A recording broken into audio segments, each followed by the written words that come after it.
eu já ouvi falar que o EPROC imita o processo físico. Quem não conhece o EPROC que falou isso. O EPROC é o processo mais vinculado da realidade do processo físico que eu conheço. Então, ser um processo eletrônico não cópia de tramitação física. Desde o início do EPROC, nós já tínhamos a subestabelecimento sem peticionamento.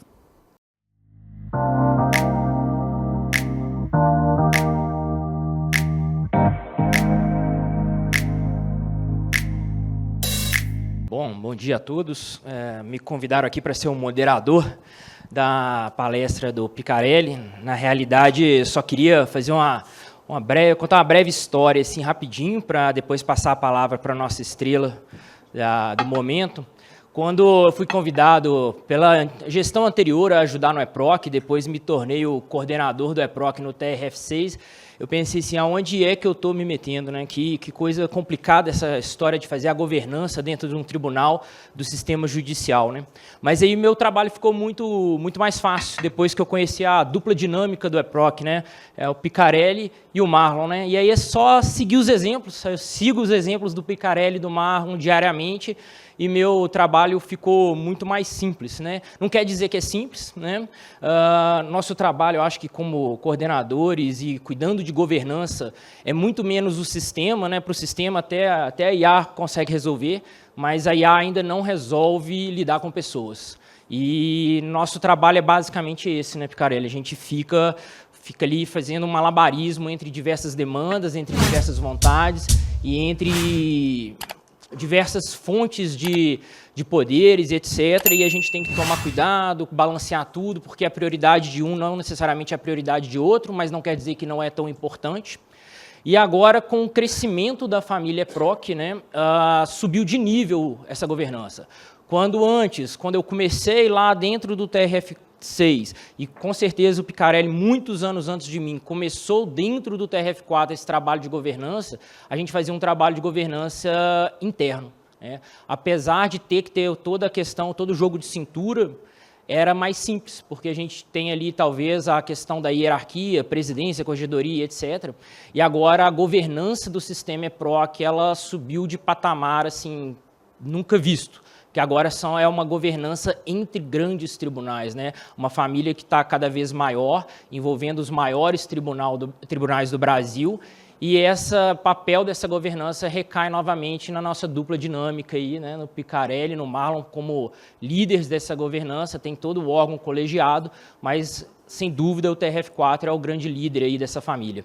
Então, sem mais delongas, só queria, assim, novamente fazer um agradecimento ao TRF4, ao Picarelli, ao Marlon e toda a equipe da TI pelo apoio que a gente teve ao longo desses anos ali no TRF6. Sem eles, a gente não teria chegado aonde a gente chegou até hoje, e sem eles, com certeza, meu trabalho seria muito mais difícil. Sem mais delongas, Picarelli. Bom dia, obrigado, Pedro. Eu vou fazer a fala dali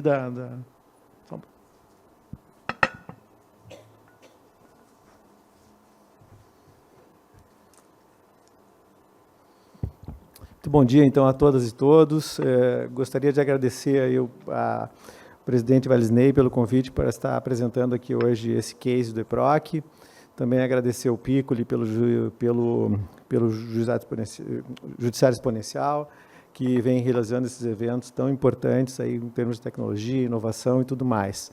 Também gostaria de ressaltar a felicidade dos organizadores do evento de colocar dois colorados em sequência, o Guto e eu, né? Isso que representa realmente, é importante ressaltar esse ponto. Tá bom.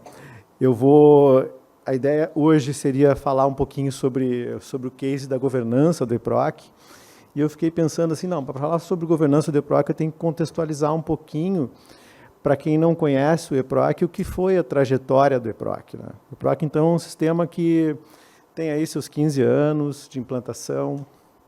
Nós começamos essa caminhada, o Marlon começou desde o início, junto com o Dr. Sérgio Tejada, que são talvez os criadores do EPROC, as pessoas que fizeram o EPROC nascer e ser o que ele é hoje, né? Eu entrei aí, sempre participei de alguma forma, estou na coordenação do EPROC há coisa de 8 anos, e foi uma luta muito grande para nós, e a palavra é essa mesmo, foi uma luta muito grande para nós mantermos o EPROC. porque todos conheciam, todos sabiam que havia uma política no CNJ de implantação de um sistema único, e nós argumentávamos que não éramos totalmente contra um sistema único, nós só não queríamos retroceder. E, naquele momento, implantar um outro sistema na 4ª região, em substituição ao EPROC, significaria um grande retrocesso para nós. E a nossa luta e o nosso diálogo com o CNJ foi uma luta, não uma briga, mas foi um diálogo muito construtivo, nos fez chegar onde nós chegamos hoje, no sentido de mudou a política do CNJ, esses sistemas hoje são todos considerados legados, ou seja, nós podemos continuar a manter o sistema EPROC, e o sistema EPROC, então, foi evoluindo ao longo do tempo. Lá no início, nós tivemos alguém que acreditou no EPROC desde o início, que foi o Tribunal de Justiça do Tocantins, e nós fizemos a cedência, a cessão do direito de uso do EPROC, acho que em 2011. E naquela época, pessoal, nós não tínhamos a preocupação de como fazer essa cedência, como regular isso. Era tipo, Tribunal de Justiça do Tocantins, pega, toma para ti o software e implanta, instala, claro, foi dado um suporte técnico, foi dado algum suporte, e o Tocantins pegou o sistema e seguiu usando o sistema e criou, na prática, um sistema novo, um outro EPROC. Nesse ínter, a gente vai evoluindo com outras cedências, chega lá em 2017, nós cedemos para o STM, para o Superior Tribunal Militar, Tribunal de Justiça de Minas Gerais, e também nesse modelo Tribunal Tocantins. Toma, pega o EPROC, faz o que você quiser com ele. E quando chegou o momento da entrada de, talvez, de 2 grandes tribunais, né, não que grandes no sentido de volume processual, que foram o Tribunal de Justiça do Rio Grande do Sul e o Tribunal de Justiça de Santa Catarina, nós, vamos repensar esse modelo não pode continuar a ser feito dessa forma. E aí surgiu a ideia de fazer algo muito parecido com o SEI. Né? Como todos sabem, o Tribunal da 4ª Região também desenvolveu o sistema SEI, que esse eu acho que é quase que uma unanimidade, aí, quase todos os tribunais usam, a Justiça Federal inteira usa o SEI hoje. E nós começamos, então, a estabelecer um modelo em que não podia mais, nós tínhamos que manter uma versão única do EPROC para todos os sessionários. E o EPROC, nesse ínterim, começou a crescer, hoje nós somos 18 tribunais. E chegou um momento em que a nossa TI já não estava mais suportando fazer a governança disso, os tribunais fazendo alterações e nos mandando para que a gente fizesse o merge, enfim, incluísse tudo aquilo dentro do core do EPROC, da versão única do EPROC, sem um regramento, sem alguns cuidados necessários para fazer essa governança, e, ao mesmo tempo, nós não queríamos travar as pessoas. Nós não queríamos ser uma trava para os tribunais, porque a gente sabe que as necessidades dos tribunais são urgentes, muitas vezes, na área de tecnologia, eles precisam se socorrer de soluções tecnológicas para resolver os seus problemas. Então, esse foi o grande desafio que nós enfrentamos. Então, é muito importante contextualizar para a gente chegar lá no case da governança. E é muito rápido, eu prometo que eu não vou tomar muito tempo dos senhores e das senhoras. Acho que é esse aqui que vai para frente, não? Então, assim, esses aspectos que eu vou abordar têm tudo a ver com o que nós vamos falar sobre governança. Né? Como é que o EPROC surge? Né? Então, ele surge com a característica da colaboração. Tá? Lá no início, está no DNA do EPROC. Quando nós criamos o EPROC, nós ouvimos o usuário. Nós ouvimos o usuário interno. Como é que você trabalha? O que você precisa? No que a ferramenta pode te auxiliar e como ela pode te auxiliar? E a mesma coisa aconteceu com os nossos, com os agentes externos, né? A advocacia privada, a advocacia pública, as partes. É muito legal a gente ouvir. Nossos maiores defensores hoje, pessoal, são as OABs do Rio Grande do Sul, Santa Catarina e Paraná. Acontece alguma coisa com o EPROC, eles já se levantam, meu Deus, vão tirar o EPROC, porque nós tínhamos aquele trauma antigo, né, de quererem substituir, tirar o EPROC para botar outro sistema. Nada contra, apenas nós queremos manter o EPROC. E eles vêm, se levantam, e eles se referem ao EPROC como o nosso EPROC.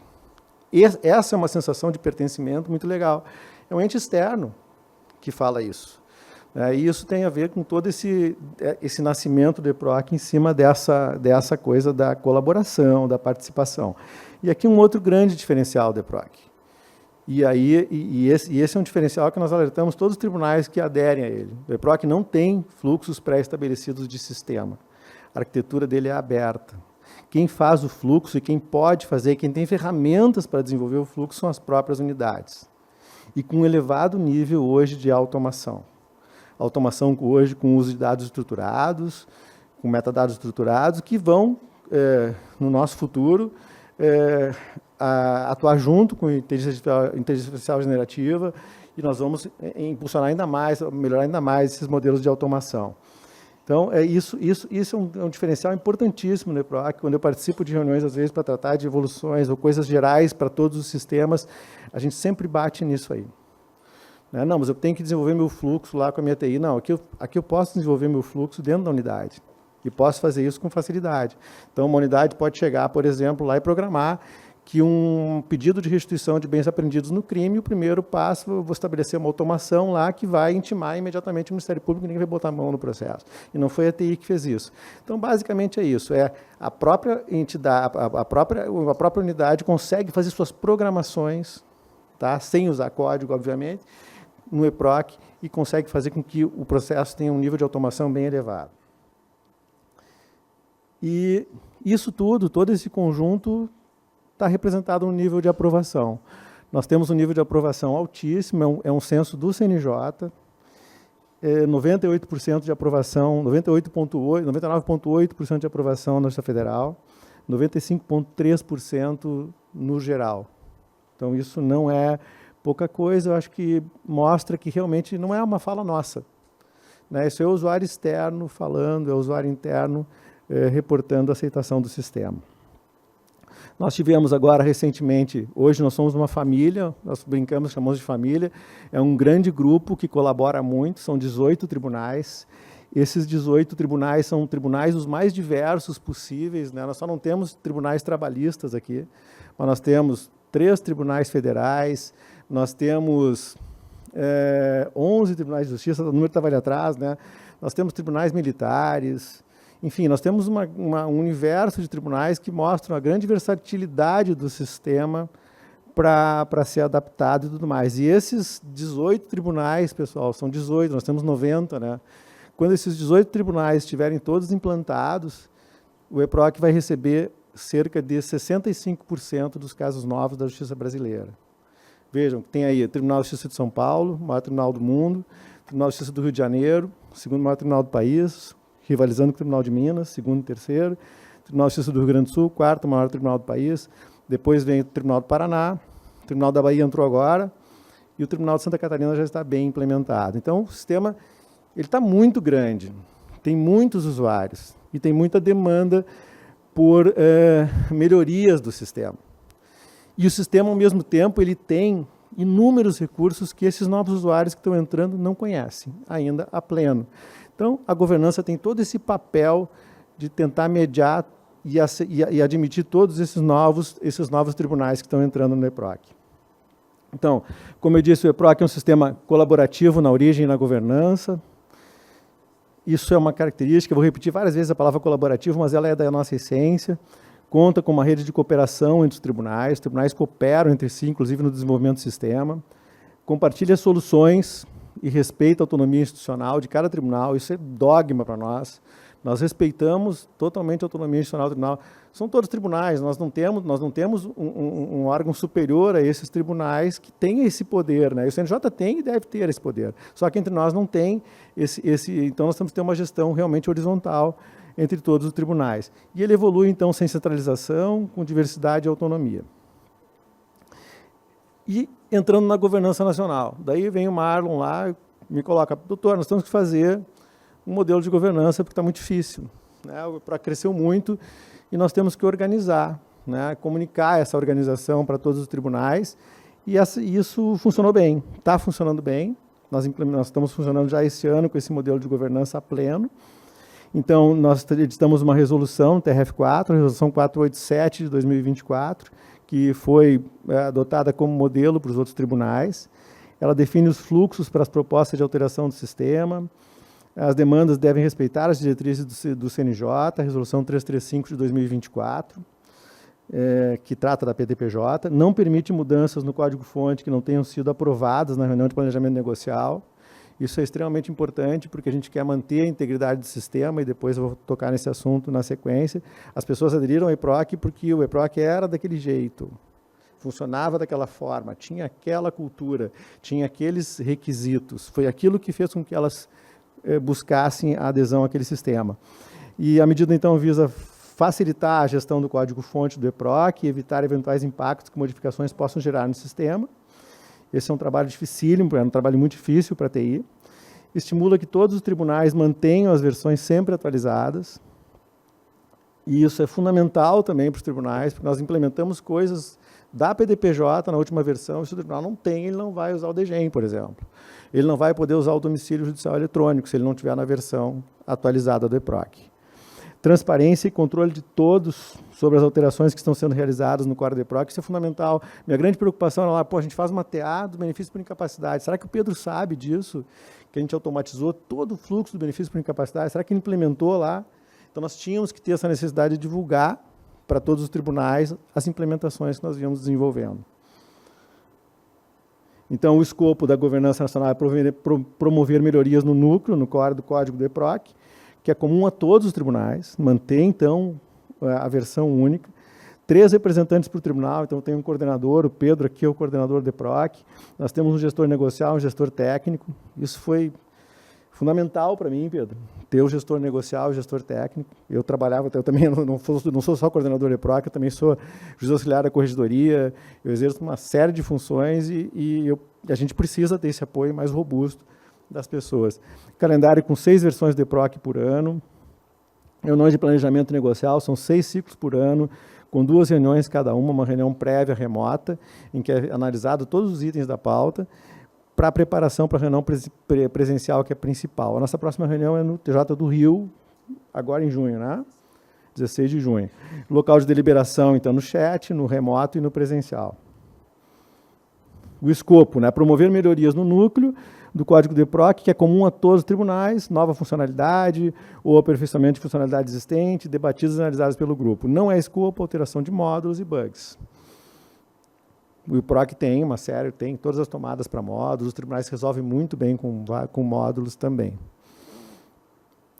Então, também a resolução define os níveis de complexidade, então, complexidade das demandas.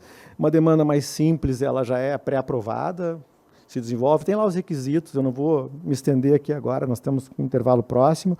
Tem as demandas médias, essas sim são analisadas em todo o grupo, não passam por aquele comitê gestor do encontro presencial. E quando essa demanda se caracteriza ou se tipifica pelos critérios como complexa, daí ela vai para aquele órgão gestor nacional e para as reuniões presenciais, em que participam daí os 3 coordenadores, todos os coordenadores, o gestor negocial e o gestor técnico. Vocês podem imaginar, mas isso é burocrático para caramba. Não é. Tá? Ele é organizado, funciona e a gente consegue resolver rápido as demandas. Parece uma coisa, isso aí vai demorar séculos para fazer as coisas. Não vai, e nós temos esse compromisso com o usuário de não fazer com que essas demandas demorem muito. Tá? E até agora o resultado tem sido excelente, porque nós estamos conseguindo distribuir as demandas para todos os tribunais que atuam e colaboram com o EPROC. E isso tudo é feito por quê? Aquilo que eu falei antes, as pessoas aderiram ao EPROC porque ele era tudo isso. O EPROC ele nasceu com essas ideias todas, né? com esses valores e princípios. Eu já ouvi falar que o EPROC imita o processo físico. Quem não conhece o EPROC que falou isso? O EPROC é o processo mais desvinculado da realidade do processo físico que eu conheço. Então, ser um processo eletrônico não cópia de tramitação física. Desde o início do EPROC, nós já tínhamos a subestabelecimento sem peticionamento. Então, o advogado vai lá e subestabelece com um botão no EPROC. E para mandar um processo para o STJ, a gente tinha que emitir uma certidão para dizer que a pessoa subestabeleceu. Tudo bem, isso é aquela formalidade de quem entende que tem que ter a forma, o formato de um documento que subestabeleceu. Mas, na realidade, ele nasce já com essas coisas. Nasce com um agravo descomplicado, né? Com aquela coisa do agravo que hoje está no CPC de 2015, o EPROC já nasceu com aquele modelo, de não ter que replicar a documentação quando entra com agravo de instrumento. Então, é um processo, é um sistema que é colaborativo, foco no usuário. Tá? Nós não deixamos, em absoluto, que a tecnologia esteja acima do usuário. Então, uma grande crítica que se fez ao EPROC, o EPROC é em PHP, não é em Java. Mas funciona. As pessoas gostam. Não deixa o usuário na mão. Tem alta disponibilidade. Certo? E funciona bem. E isso é foco no usuário, não na tecnologia. E a tecnologia é boa, tá? A tecnologia PHP, nós estamos no nível mais elevado possível. Uma solução simples e flexível. Simplicidade não significa falta de robustez, mas significa que as coisas realmente funcionam e atendem o usuário no seu dia a dia. E a flexibilidade, que é aquilo que a gente falou, não tem fluxos pré-estabelecidos. Essa é uma cultura do nosso sistema. E essa governança nacional ela é responsável por isso também. As nossas demandas do CNJ são sempre demandas prioritárias. E por quê? E principalmente, quase todas elas recaem sobre a equipe técnica da 4ª Região, mas tem coisa aqui que foi desenvolvida pelo TJ do Rio Grande do Sul, do TJ de Santa Catarina, do TJ de Santa Catarina e do TJ do Rio. Então, nós somos os responsáveis por manter o EPROC aderente a todas as políticas do CNJ e que dizem respeito à PDPJ. E nós estamos conseguindo fazer. Então, nós estamos com tudo isso aqui, que está aqui nessa tela, já está pronto ou em desenvolvimento. E estamos tendo uma atenção muito boa do CNJ. O CNJ tem sido sensível às nossas demandas também, especialmente no que diz respeito a peticionamento intercorrente. Agora, em relação ao peticionamento inicial, nós não podíamos perder os dados estruturados, os metadados estruturados no momento do peticionamento.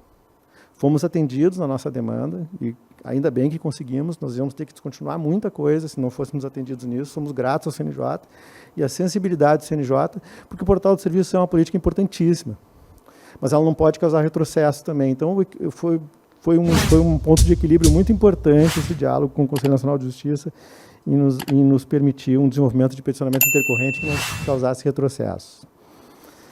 E aí os desafios futuros, né? Tribunais unidos, então, numa governança colaborativa, buscando soluções comuns, volto a repetir, respeitando a autonomia de cada um.